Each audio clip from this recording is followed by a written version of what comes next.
ભાવનગરના પાલીતાણામાં શંકાસ્પદ ચોખાનો જથ્થો ઝડપાયો, જેમાં પાલીતાણા મામલતદારે શંકાસ્પદ આઈસર ઝડપી પાડી હતી। આઈસરમાં અંદાજિત 6000 કિલોથી વધુનો જથ્થો ઝડપાયો છે। ચોખા 6000 કિલોનો જથ્થો ઝડપાયો, તેને લેબમાં મોકલવામાં આવ્યો છે। સરકારી અનાજ કે અન્ય તે સહિતની તપાસ હાથ ધરવામાં આવી। તો કોનો જથ્થો હતો, ક્યાંથી લાવવામાં આવ્યો હતો, ક્યાં લઈ જવામાં આવ્યો હતો, દિશામાં પણ તપાસ થઈ રહી છે। રિપોર્ટ આવ્યા બાદ વધુ કાર્યવાહી કરવામાં આવશે। વધુ માહિતી માટે સંવાદદાતા કુનાલ બારડ જોડાઈ ચૂક્યા છે। કુનાલ, પાલીતાણામાં શંકાસ્પદ ચોખાનો જથ્થો ઝડપાયો છે, પોલીસ તપાસ કઈ દિશામાં?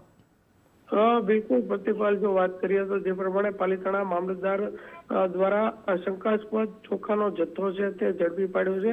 શહેરના કહી શકાય કે જે શહેરી વિસ્તાર છે તે વિસ્તારમાંથી આઈસર જે છે તે આઈસર જે ટ્રક છે તે ટ્રક આખું જે છે ઝડપી પાડવામાં આવ્યું છે, જેમાં અંદાજિત 6000 કિલો જેટલો જે અનાજ એટલે કહી શકાય કે જે ચોખાનો જથ્થો છે તે પાલીતાણા મામલતદાર દ્વારા પકડવામાં આવ્યો છે। જોકે આ જે સમગ્ર જે જથ્થો પકડવામાં આવ્યો છે તેનું એફએસએલ જે રિપોર્ટ છે તે રિપોર્ટ મોકલવામાં આવશે, જેમાં કહી શકાય કે વધુ કાર્યવાહી છે તે મામલતદાર દ્વારા હાથ ધરવામાં આવશે।